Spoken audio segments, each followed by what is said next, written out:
No cabe duda que América Latina vive un súper ciclo electoral y los workshops son muy necesarios por estos días para entender un poco más cómo se viven las campañas y cuáles son las claves para una campaña ganadora. Está con nosotros César Boyero, él es coach político, especialista en liderazgo y está aquí para hablarnos de esa parte tan crucial que le atañe a un político y es el liderazgo, si se vive por estos días o se ha perdido un poco. Bienvenido a Next Noticias, César, es un gusto que nos acompañe. Gracias, muy amable.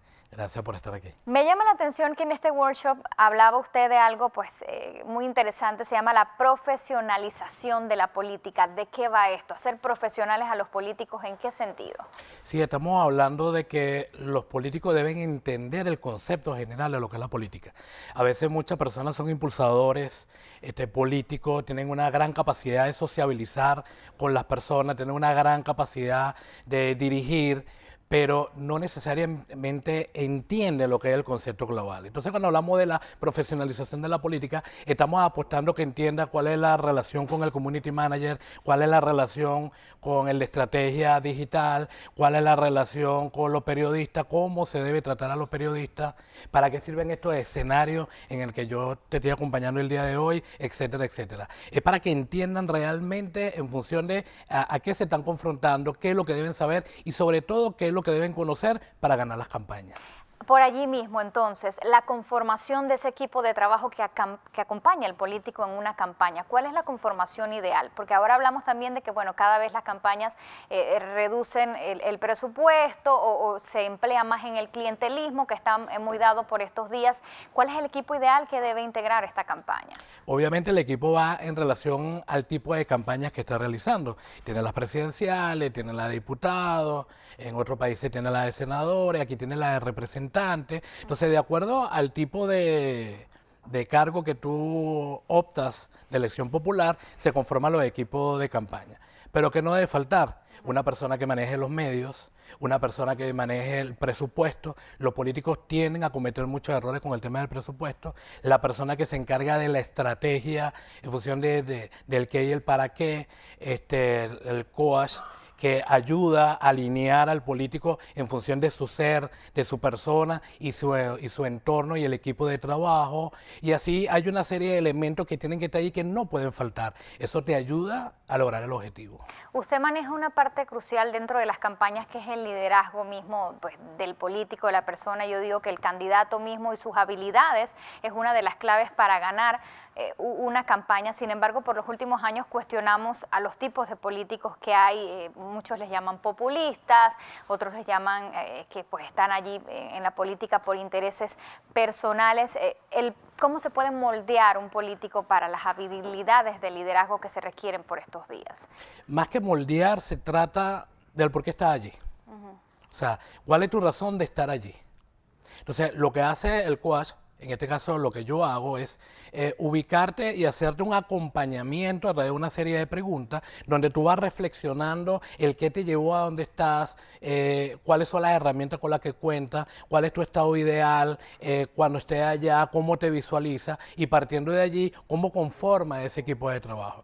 Los políticos hoy en día están cuestionados porque algunos tú lo ves que es lo que ellos digan y es lo que se hace.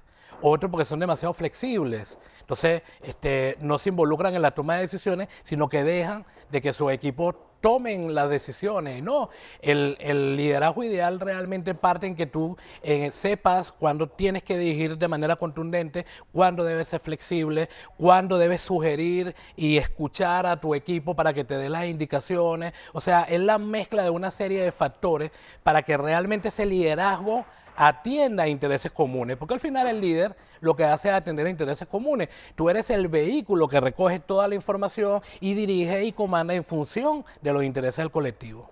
Panamá va a vivir a partir de este momento un proceso de elecciones internas en los diferentes partidos políticos y muchos de estos han salido heridos después de un proceso de primarias y justamente porque el liderazgo ganador no sabe consolidar a esas fuerzas. Siempre ha sido muy difícil esto de liderar entre líderes o liderar en medio de intereses. ¿Cuáles son sus recomendaciones en este sentido?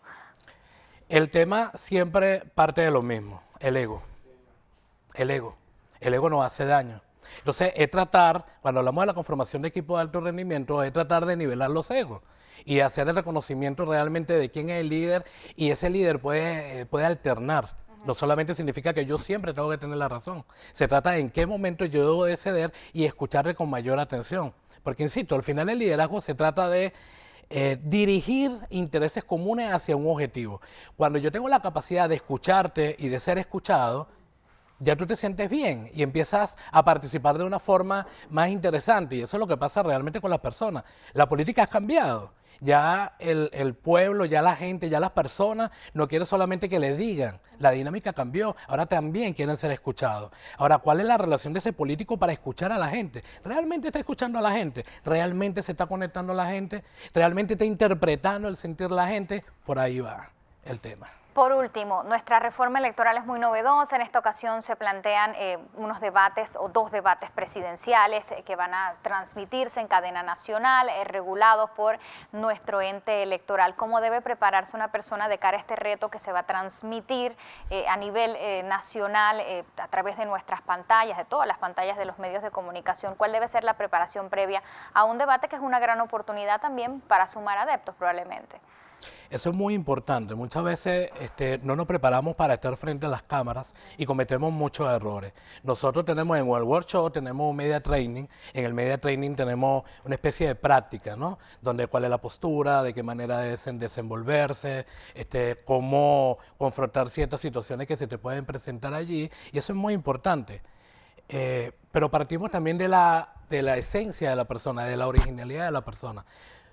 Muchos tienden a transformarse y a equivocarse porque piensan de que frente a las cámaras deben ser un tipo de persona, pero en la vida real son otro tipo de personas. Entonces se trata de ser auténtico, partir de ti y confrontarte a eso de vamos a hablar, vamos a conocer el tema, vamos a realmente a saber qué es lo que quiere la gente que yo le diga, cómo la gente quiere que yo me comunique, cómo la gente me percibe y crear un canal directo para que ayude realmente a crear esa conexión. Van en este workshop también este fin de semana, entiendo que a República Dominicana, ¿es así? No, este fin de semana vamos a Guatemala. A Guatemala. El 1 y 2. Bueno. Pero también este jueves, el jueves 30, miércoles 30, el miércoles 30 tenemos en Adén un foro de encuesta que está muy interesante con unos panelistas bien, están todos invitados, claro. Se pueden meter en la página de Adén y nos pueden acompañar porque vamos a estar haciendo unos análisis políticos muy interesantes. Bueno, ahí está entonces la invitación abierta a todos los panameños. César Boyero, gracias por estar con nosotros ampliando acá sobre estos panoramas de actualidad nacional en Next Noticias. Vamos a...